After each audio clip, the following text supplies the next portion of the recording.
Assalamualaikum warahmatullahi wabarakatuh. Bismillahirrahmanirrahim. Alhamdulillahirabbil alamin wassalatu wassalamu ala sayyidina Muhammadin wa ala alihi washabihi ajmain amma ba'd. Langsung saja kita awali pembahasan kisi-kisi untuk kelas 9 Pendidikan Agama Islam dengan membaca basmalah Bismillahirrahmanirrahim dengan harapan Allah mudahkan urusan kita, Allah berikan keberkahan pada pembelajaran kita. Tolong disiapkan alat tulis berupa pulpen atau pensil, kemudian kertas catatan, bahkan buku paket kalian agar kalian siap untuk mengikuti pembelajaran membahas kisi-kisi pendidikan 7 SMP, bahkan kelas 8 di SMP itu hadisnya beraneka ragam. Ada yang sahabat Nabi itu datang kepada Nabi mau perang, orang tuanya menangis, disuruh pulang lagi agar orang tuanya bisa ketawa. Itu yang pertama. Yang kedua, bahwasanya amal soleh itu yang paling utama itu adalah pertama sholat, yang kedua berbakti orang tua, jihad. Berarti jihad kalah dengan keutamaan berbakti kepada kedua orang tua. Hadis selanjutnya mengenai keridoan Allah terletak pada kedua orang tua, bukan ibu saja, bukan ayah saja. Walaupun yang paling utama dari dua ini, ayah dan ibu, tentunya adalah ibu. Sebagaimana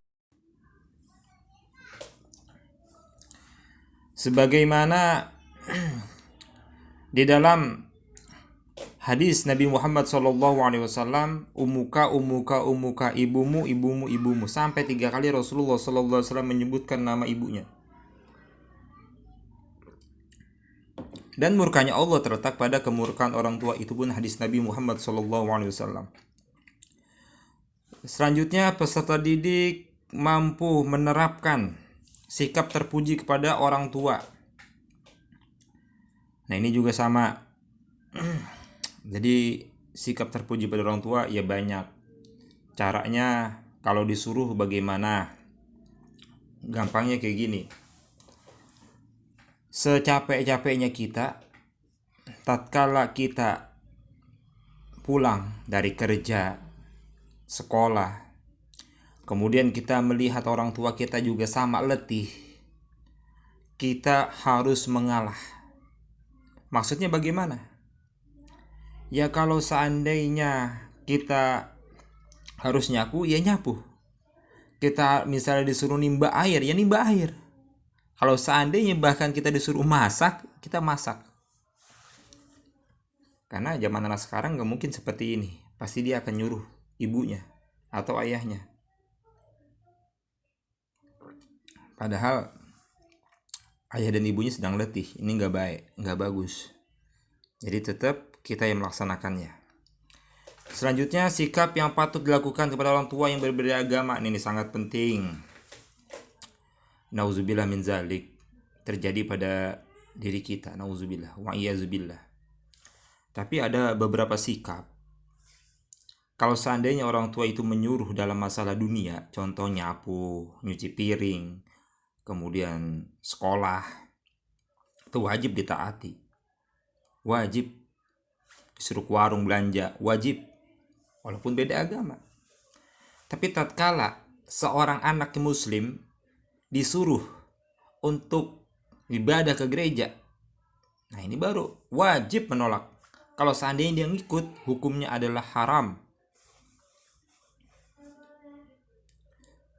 Jadi bisa dipahami. Kemudian sikap terpuji pada orang tua dalam kehidupan sehari-hari ini sama. Contohnya ya gampang, ini masalah memanggil orang tua memanggil kita. Kamu lagi sholat, jadi hukum menjawab panggilan orang tua tatkala sholat itu ada dua. Ada yang membatalkan, ada yang melanjutkan. Tergantung sholatnya apa. Ini yang perlu dicatat. Kalau seandainya sholatnya itu adalah sholat wajib, maka anak itu walaupun orang tua memanggil, tetap lanjut. Karena kenapa? Sholat wajib, perintahnya perintah Allah. Dahululah perintah Allah. Tapi tatkala seandainya kamu lagi sholat duha, orang tua kamu manggil, maka boleh kamu membatalkannya dan langsung segera menjawab panggilan orang tua itu. Harus dipahami ya, kalau wajib lanjutkan sholatnya, kalau sunnah boleh untuk membatalkannya.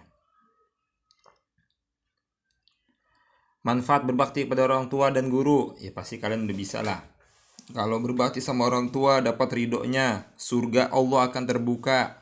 Kalau kalian durhaka, Masya Allah, neraka jaminannya. Berbakti sama guru, ilmu kalian bermanfaat.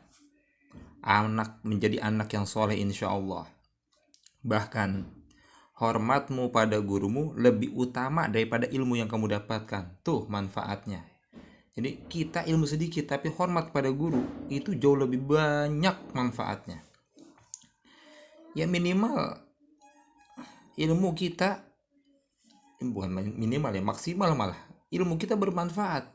Kita jadi orang yang bermanfaat dunia akhirat. Berbakti pada orang tua dan guru. Selanjutnya, berbaik sangka kepada Allah. Ini contoh ya, ini kalau misalnya tentang amal soleh, kemudian husnuzon, berbaik sangka, ini rata-rata ilustrasi. Contoh-contoh dalam kehidupan sehari-hari. Jadi berupa cerita. Jadi kalian pahami dan kalian usahakan tuh mengerti alur ceritanya ini apa dan manfaatnya untuk apa. Itu soal yang berkaitan dengan amal soleh, kemudian husnuzon. Oke, kita lanjut. Amal soleh itu, nah ini nomor 12, amal soleh itu kan banyak. Ada amal soleh itu yang terputus tatkala orang itu sudah meninggal, dan ada amal soleh yang tidak terputus. Kalau amal soleh yang tidak terputus, walaupun orangnya sudah meninggal dunia, tapi pahalanya masih mengalir terus kepada orang tersebut, disebut dengan amal jariyah. Amal jariyah. Mungkin akan dijelaskan juga, ini akan berkaitan dengan amal-amal soleh lainnya nih, nomor 20. Jadi langsung dikemas saja biar lebih cepat juga waktunya. Amal soleh yang dikategorikan jariyah, yang mengalir, itu kan ada 3 dalam hadis Nabi. Ilmin yuntafa'u bih, sodakotin jariyatin, ilmin yuntafa'u bih, awwaladin solihin yadu'ulah. Yang pertama ada sodako jariyah. Sodako jariyah contohnya apa? Bangun masjid, jalan raya, naruh Al-Quran di masjid. Nah itu amal jariyah. Bahkan naruh mukena di masjid, itu amal jariyah. Sarung, itu adalah amal jariyah. Kemudian ilmu yang bermanfaat, Pak Ismail sampaikan kepada kalian. Kemudian kalian share video ini, kemudian kalian like dan subscribe. Ini promosi. Tapi itu namanya amal jariyah. Amal jariyah. Kecuali video ini nggak ada manfaatnya, ya nggak dapat apa-apa. Tapi kalau ini kamu share, like, subscribe dan selainnya dan selanjutnya, insya Allah itu amal jariyah. Tuh namanya ilmu yang bermanfaat. Saya sampaikan, kalian sampaikan lagi kepada orang lain, kalian akan dapat pahalanya. Dan yang ketiga, anak yang soleh. Contoh, kalian bisa ngaji, orang tua sudah meninggal dunia, kalian membacakan Al-Fatihah untuk orang tua, itu sampai pahalanya. Orang tua yang sudah meninggal di alam kubur, di alam barzah, itu gembiranya luar biasa dengan anak yang soleh itu.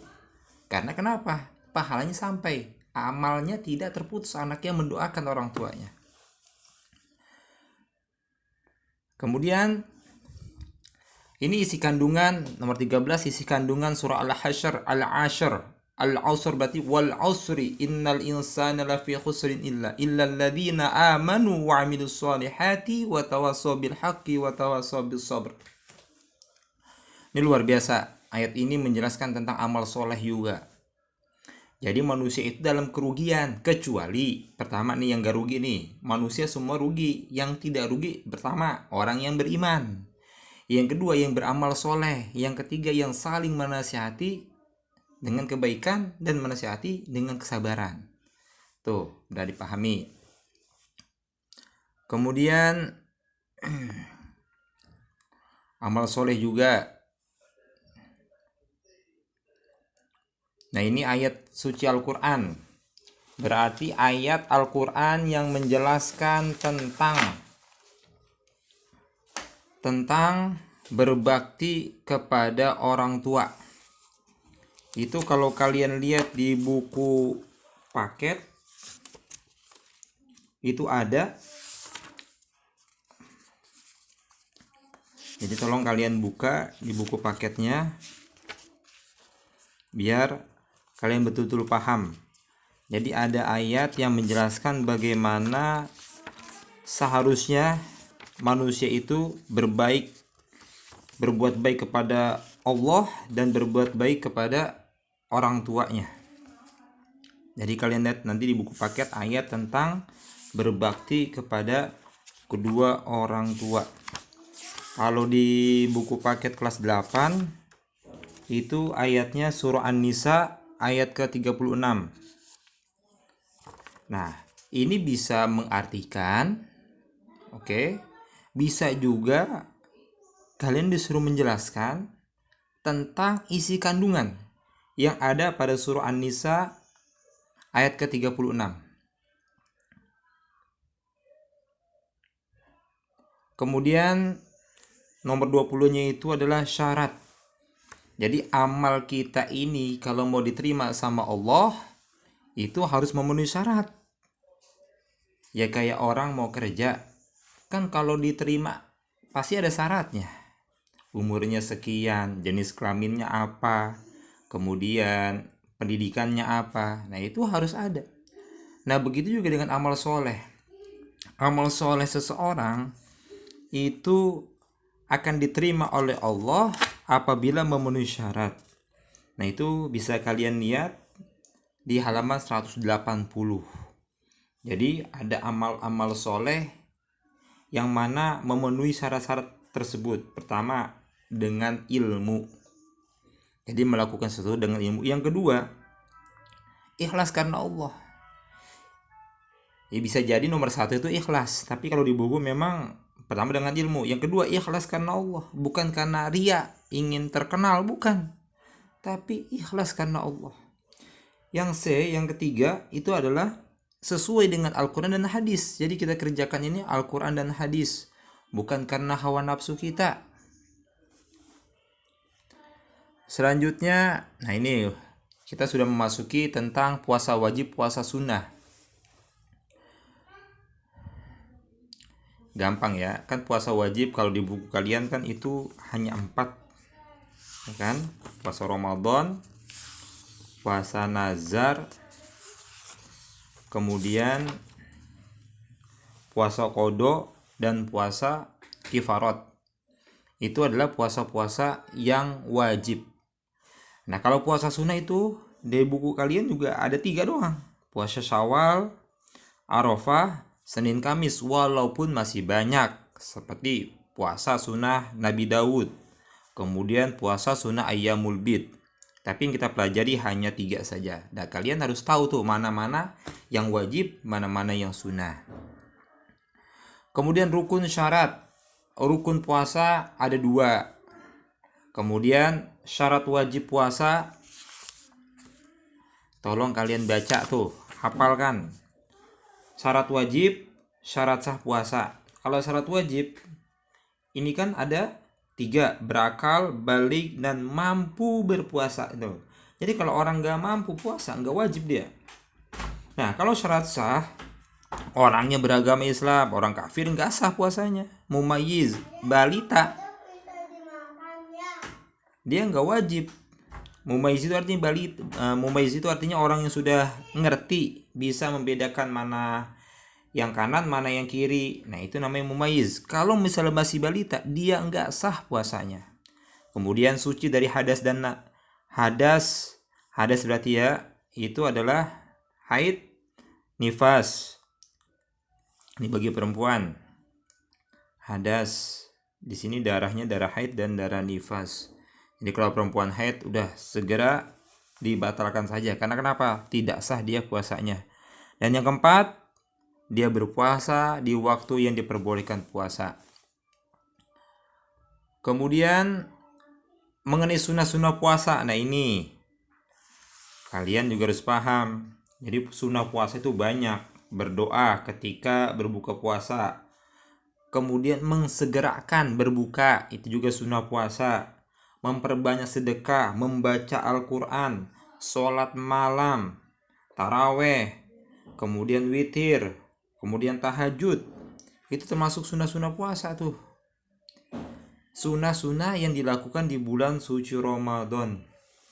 Ya kalau kita Senin Kamis puasa kemudian kita amalkan itu, ya sama saja dapat kesunahan juga. Karena itu yang dianjurkan oleh Rasulullah SAW tatkala berpuasa. Kemudian makna ibadah puasa. Ya, puasa itu secara arti, secara bahasa artinya menahan. Secara istilah menahan diri dari hawa nafsu dan dari hal-hal yang dapat membatalkan puasa itu dari subuh waktu terbit fajar sampai terbenamnya matahari atau waktu maghrib. Itu secara istilah. Kemudian hikmah ibadah puasa ya, nomor 31 itu hikmah ibadah puasa. Tentunya membuat diri seseorang itu lebih bertanggung jawab, jujur, disiplin. Karena tidak ada waktu kita yang lebih disiplin kecuali waktu puasa. Contohnya apa? Sebelum maghrib kita sudah ada di depan televisi. Sebelum maghrib orang itu udah pada pulang kampung, pulang kerja, dia udah pada nongkrongin makanannya. Lebih apa? Lebih disiplin. Bahkan nggak ada sholat lain tuh yang ditunggu kecuali maghrib. Kalau puasa disiplin, pengennya cepet aja sholat, pengen cepat maghrib, cepat buka. Kemudian keutamaan puasa sunnah, nah ini juga akan dibahas secara terperinci aja atau secara singkat lah, jangan terperinci, tak kebanyakan kelamaan. Puasa Syawal 6 hari setelah bulan suci Ramadan itu seperti puasa 1 tahun. Itu keutamaan puasa Syawal. Kalau puasa Arafah, dosa kita yang lalu dan yang akan datang diampuni oleh Allah. Berarti 2 tahun dosa orang yang puasa pada tanggal 9 di bulan Dzulhijjah atau disebut puasa Arafah, maka 2 tahun dosanya diampuni oleh Allah Subhanahu wa taala. Dan yang ketiga, karena puasa ini di sini pembahasannya 3, yaitu puasa sunnah Senin Kamis. Manfaatnya apa? Tatkala amal kita sedang dibawa oleh malaikat hafazah, dihadapkan kepada Allah, yang dihadapkan adalah amal-amal yang baik saja karena kita sedang berpuasa. Kita lanjut. Golongan orang-orang yang diperbolehkan membatalkan atau tidak puasa. Ini yang perlu dipahami karena ini lumayan agak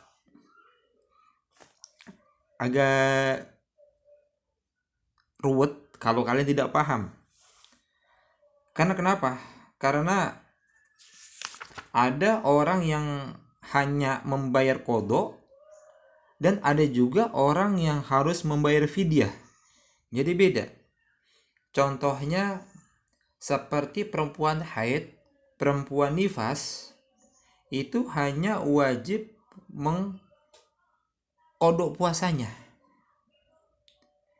Nggak perlu bayar fidyah. Tetapi kalau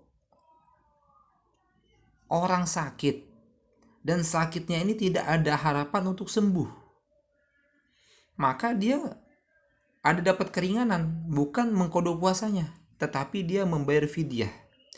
Yang kedua, orang tua renta, udah kagak kuat ngapa-ngapain, tapi dia masih hidup nih, alhamdulillah. Maka orang tua yang renta ini dia diperbolehkan tidak puasa di bulan suci Ramadan, tetapi dia diwajibkan membayar fidyah namanya. Wanita menyusui juga sama. Itu boleh dia tidak puasa. Kalau diri dia khawatir kepada diri dia sendiri, nah, maka bayarnya kodok saja. Tapi kalau seandainya seorang ibu menyusui, dia khawatirnya bukan kepada diri dia khawatirnya justru kepada bayinya, maka dia wajib kodok dan wajib membayar fidyah. Ya, karena ini dikhawatirkan bukan diri dia, sedangkan yang puasa diri dia mengkhawatirkan anaknya, jadi bayar fidyah. Ya, kalian nanti bisa kalian baca di buku mengenai orang-orang yang boleh. Itu ada di halaman 200. Ya, ada di halaman 200. Orang perjalanan jauh juga musafir juga sama. Ya boleh dia nggak puasa, tapi wajib kodok, nggak bayar fidyah kalau orang musafir. Karena dia kenapa? Ada harapan dia untuk membayarnya nanti setelah Idul Fitri. Ya mungkin kalau tahun kemarin nggak pulang kampung, ya sekarang insya Allah pulang kampung lah. Ya, walaupun ya mudah-mudahan walaupun ada pandemi COVID, ya kita berharap sebelum Ramadan COVID-nya hilang. Amin. Agar kita lebih nikmat nanti beribadah, sholat tarawih, puasa, berkumpul, bersilaturahim bersama keluarga kita. Kemudian udah golongan yang boleh, udah amal-amal soleh dalam menjalankan ibadah puasa. Nah ini tadi ya sudah Pak Ismail jelaskan. Jadi ketika puasa itu amal soleh apa saja yang perlu dilakukan. Ya terutama itu sunnah-sunnahnya, jangan sampai terlewat. Ingat, wajib itu adalah modal, sunnah adalah untungnya. Jadi kalau puasa Ramadan kamu puasa tidur makan lagi, puasa tidur sholat, apa artinya tuh puasa? Justru disitulah kita harus memperbanyak ibadah kepada Allah, zikir, menjadi bahkan napasnya orang puasa itu tasbih, masya Allah. Apalagi zikirnya, sholat sunnahnya menjadi pahala wajib. Yang sholat wajibnya dilipatkan ganda oleh Allah. Makanya orang yang betul-betul bertakwa, dia itu akan mempersiapkan diri tatkala mau masuk bulan suci Ramadan.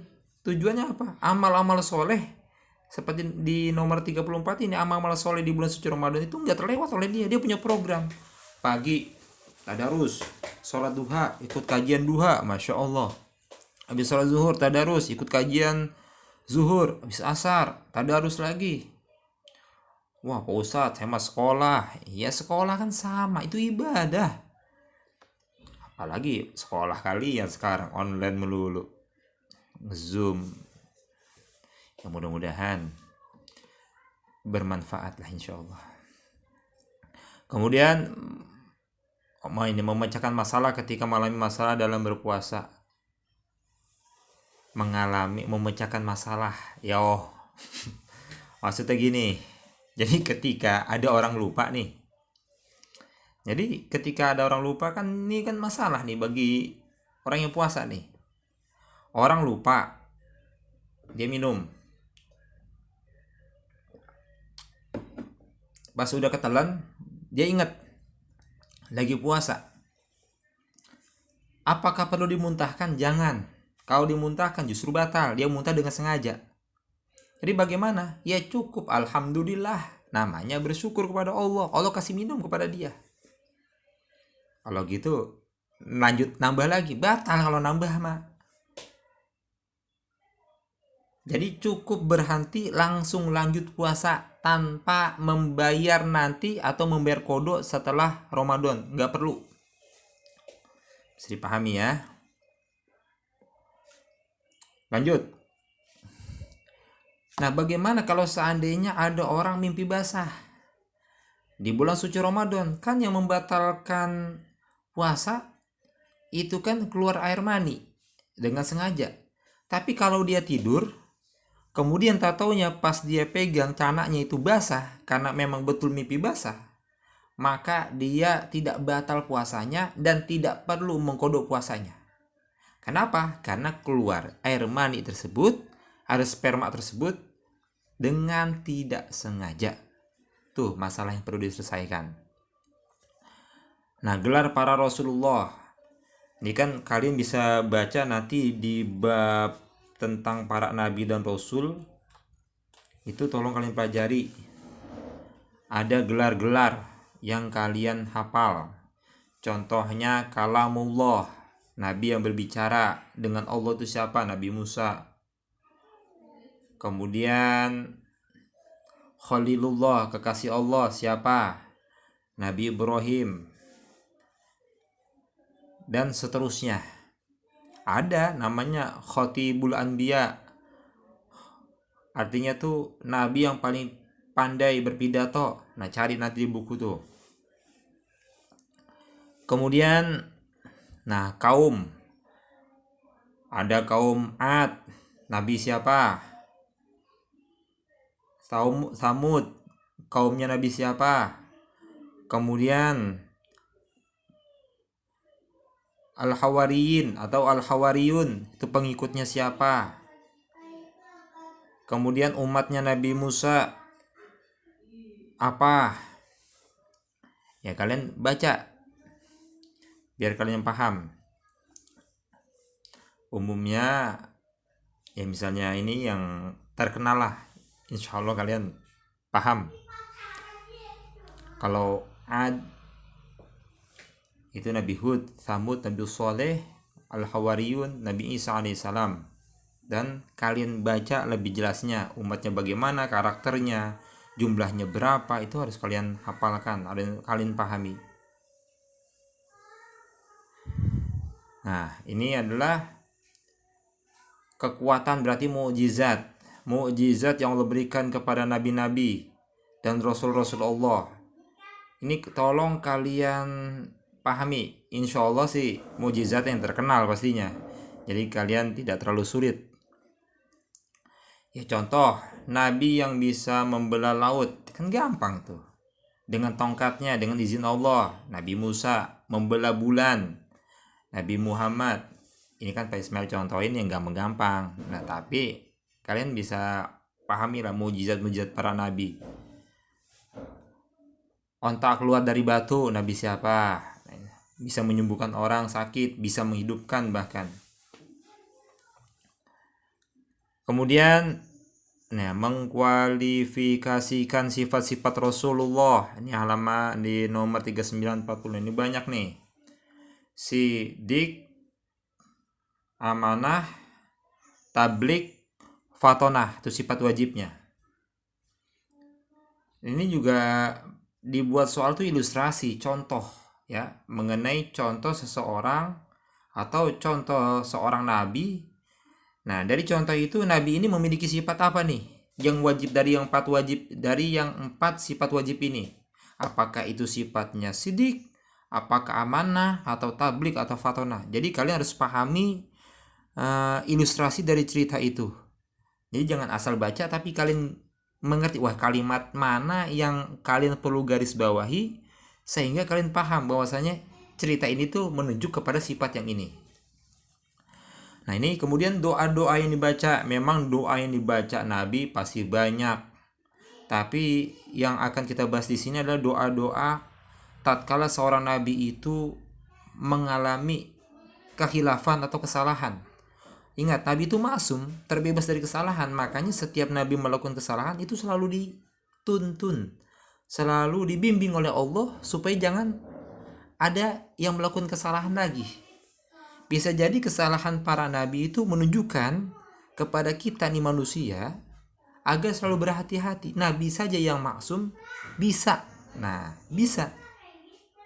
Walaupun itu kalau bagi kita itu bukan hal suatu dosa, tapi bagi nabi, beda kelas. Butuh penyesalan. Dan hampir semua nabi tatkala mengalami seperti ini langsung ditegur oleh Allah Subhanahu wa taala sebelum melanjutkan kesalahan ke berikutnya. Contohnya Nabi Adam alaihissalam tatkala makan buah khuldi, dikeluarkan dari surga. Kan Nabi Adam itu berdoa kepada Allah di dunia itu. dalam kitab Minhajul Abidin nangisnya itu bertaubat kepada Allah 200 tahun. Doanya yang kita baca apa? Rabbana zolamna anfusana wa illam taghfir lana wa tarhamna lanakunanna minal khasirin.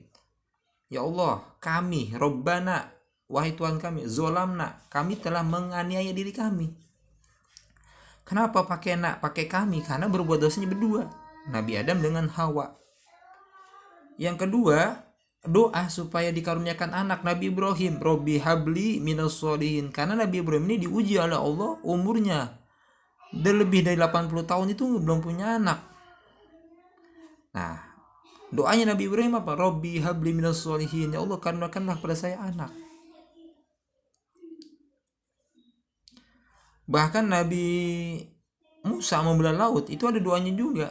Allahumma lakal hamdu wa ilaikal mushtaka wa antal musta'an wa la hawla wa la quwata illa billahil aliyil azim. Itu doa Nabi Musa membelah lautan. Nah, doanya Nabi Nuh tatkala ditelan sama paus. Hud. Zunnun namanya. Zunnun. Itu apa yang dibaca? La ilaha illa anta subhanaka inni kuntu minaz zalimin. Selanjutnya, tugas utama Rasulullah itu mengajak bertauhid kepada Allah. Artinya apa? Untuk mengesahkan Allah itu paling utama. Walaupun mengajak ibadah, tapi tetap yang paling utama dari tugas Rasulullah, Rasul Allah itu adalah mentauhidkan, mengesahkan Allah Subhanahu wa taala, menyembah hanya kepada Allah. Ini makna iman kepada Rasulullah, bisa kalian pahami. Ya, rukun iman yang pertama kepada Allah, bi malaikatihi, kepada malaikat, kutubihi, kitab-kitabnya yang ketiga, bi rusulihi, yang keempat rasul-rasulnya. Dan yang kelima adalah bil yaumil akhir, iman pada hari kiamat. Dan yang keenam qadarihi, takdirnya, khairihi wa syarrihi, takdir baik dan takdir buruknya. Terus diimani. Ini sikap beriman kepada Rasulullah. Ini pun ilustrasi. Jadi kalian harus pahami bagaimana sikap seseorang itu kalau beriman kepada Rasulullah SAW. Mungkin cukup sekian dari Pak Ismail. Mudah-mudahan kalian bisa pahami. Dan apabila kalian tidak paham, tolong tulis di kolom komentar. Tapi harapannya mudah-mudahan paham. Jadi tidak ada yang bertanya lagi. Mudah-mudahan kalian sukses. Nilai kalian bagus semuanya. Pak Ismail akhiri dengan kita tutup membaca hamdalah alhamdulillahirabbil alamin. Wassalamualaikum warahmatullahi wabarakatuh.